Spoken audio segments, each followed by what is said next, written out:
दोस्तों, अगर आपने इस वीडियो को क्लिक कर ही दिया देखने के लिए, तो आप इस वीडियो को आखिर तक ज़रूर देखें, क्योंकि आप जानते हैं कि मौजूदा सरकार किस तरीके से वक्फ बिल अमेंडमेंट लाना चाहती थी, यानी कि वक्फ में चेंजिंग करने की बात करना चाहती। वो लोकसभा में भी बिल को पास कर दिया गया है, राज्यसभा में भी पास कर दिया गया है, मगर अभी साइन होना थे, मगर उससे पहले ही किस तरीके की खबरें सामने आई, आप बाखूबी जानते हैं। मगर इस बात को लेकर सांसद इकरा हसन जो किराना लोकसभा सीट से चुनाव जीत कर इस बार सदन में आई है, उन्होंने क्या कुछ कहा है कि हाँ, मौजूदा सरकार की ये पहले से ही सोच थी कि हम वक्फ बिल लाएंगे और लाकर ही रहेंगे, कोई कितना ही प्रदर्शित क्यों ना कर ले। क्या कुछ कहने की है कोशिश की है इकरा हसन ने। आप तमाम लोगों को ये वीडियो जरूर देखना चाहिए। हमारे साथ है कैराना से सांसद इकरा हसन। फाइनली वक्फ संशोधन बिल आप लोग के विरोध के बावजूद जो है पास हो गया बहुमत से।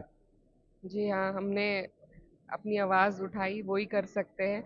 लेकिन ये जो सरकार की नीयत है, ये नीयत ही सही नहीं है। इन्होंने कहा अमेंडमेंट पहली बार नहीं हुआ है, वो बात ठीक है, अमेंडमेंट होते आए हैं।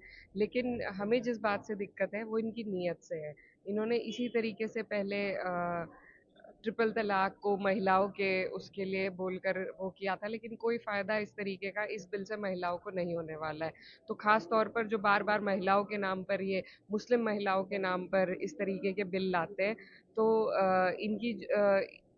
बहुत सारे लोगों ने बहुत सारी बात कही। और अगर इतना ही इन्हें दुख है, तो सबसे पहले महिलाओं का जो बिल है रिजर्वेशन का, उसको पास कर दें। उससे ना सिर्फ मुस्लिम महिलाएं बल्कि हर समुदाय की महिलाओं का फायदा होगा। अगर इन्हें इतनी परेशानी है, अगर इतना प्रेम है, तो सच्चर कमेटी की रिपोर्ट को लागू कर दे।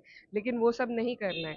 जो धार्मिक चीजें हैं, कल मैंने बात कही थी कि राम जन्मभूमि की जो उसमें इन्होंने, और आज संजय सिंह जी ने भी कही कि उसमें इन्होंने स्पष्ट किया है कि डीएम भी अगर है तो वो हिंदू होना चाहिए। और बात बिल्कुल ठीक है, हम इसका समर्थन करते हैं। आप किसी धार्मिक ट्रस्ट में सेक्युलरिज्म क्यों खोल रहे हैं? आपने राम जन्मभूमि में किया, ठीक है, तो वो अधिकार आप दूसरे धर्मों को लेकिन भी ये बात दीजिए करें ना। कि वक्फ की प्रॉपर्टीज की बात में कर उसमें देखने की बात कर और ये कह रहे हैं कि वक्फ के नाम पर अब तक जितने जो मतलब रसूखदार लोग हैं उनको फायदा हो रहा था और वक्फ पे जमीन जो औने पौने दाव में अपने फायदे के लिए इस्तेमाल कर रहे थे वो लोग। देखिए, ऐसा बिल्कुल नहीं है। मैंने कल भी एक बात कही, मेरे पास एक महिला आई थी जो बहुत गरीब, विधवा, बेसहारा, और उनके उनकी एक छोटी बच्ची, गोद में बच्चे, वो एक वक्त की प्रॉपर्टी में रहती है, वहीं कोई वो अपना सिलाई का काम भी करती है।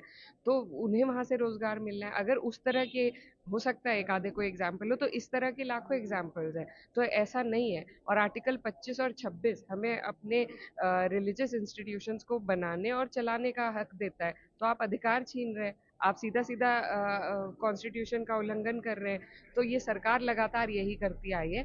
हमें ये बिल्कुल नामंजूर है।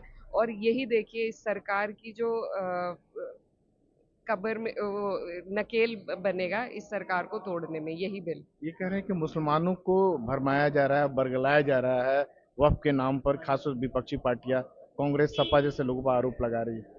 देखिए, हम सब ने इस बिल की रिपोर्ट भी पढ़ी है, जेपीसी वालों की रिपोर्ट भी पढ़ी है, जो सांसद हैं उनकी भी, जो विपक्ष के सांसद थे जो जेपीसी में थे उनकी भी रिपोर्ट पढ़ी है। ये बार बार कह रहे हैं कि पहली बार जेपीसी ने घूम घूम कर इतने मीटिंग करी और सबके राय को जाना, ठीक है, अच्छी बात है। लेकिन राय जानने के बाद आपने किया तो वही जो आपके मन में पहले दिन से था। क्या आपने किसी की राय को उसमें इंक्लूड करा? क्या आपने किसी विपक्षी सांसद की डिसेंट नोट को उसमें इंक्लूड करा, उनके सजेशंस को स्वीकार किया? सिर्फ और सिर्फ भाजपा और अलायंस, एनडीए अलायंस के जो लोग हैं, सिर्फ उनके अमेंडमेंट्स को एक्सेप्ट किया गया। बाकी जो विपक्ष के सांसद हैं उनके डिसेंट नोट को भी आपने काले पेन चला के और ये जो उसमें दावा डाला है। करें कि देश भर से जो मुसलमान के समर्थन में 1 करोड़ से ज्यादा लोगों की राय ली गई है, ये सब जो क्या करें। और कई करोड़ लोगों ने जिन्होंने विरोध किया है, और जिन्होंने इनको कहा है कि होम मिनिस्टर जी ने कहा कि मुझे बहुत लोग जल्दी कह रहे हैं, किरण रिजिजू जी ने, सॉरी, कि मेरे पास लोग रोज बोल रहे हैं कि जल्दी पास कराइए। तो वो सत्यापित तो करे कौन लोग हैं, ये हम भी जानना चाहते हैं, क्योंकि हमने जितना देखा है लोग विरोध ही कर रहे हैं, क्योंकि ये सरासर गलत है। एक अंतिम सवाल कि अब आप लोग क्या करेंगे और उस हालात में जबकि केंद्रीय गृह मंत्री ये कह रहे हैं कि संसद में बना हुआ कानून है, हर किसी को मानना पड़ेगा। कुछ एक सदस्य ने कहा कि हम इसको नहीं माने, तो अगला रुख आप लोग का क्या होगा? देखिए, कानून की एक व्यवस्था है हमारे देश में।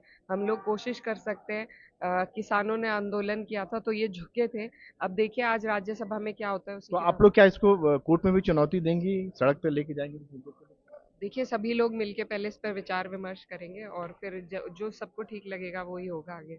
उम्मीद करता हूँ आपने इस वीडियो को देख लिया होगा। इस तमाम मामले पर आप क्या कुछ सोचते हैं कमेंट बॉक्स में ज़रूर बताएं। वीडियो को आखिर तक देखने के लिए आपका तहे दिल से शुक्रिया। चैनल पे पहली मर्तबा है तो चैनल को सब्सक्राइब करके बेल आइकन को ज़रूर प्रेस करें ताकि हर नई आने वाली वीडियो की नोटिफिकेशन आप तक ज़रूर पहुँचती रहे। फिर मिलते हैं अगली वीडियो में। अल्लाह हाफ़िज़।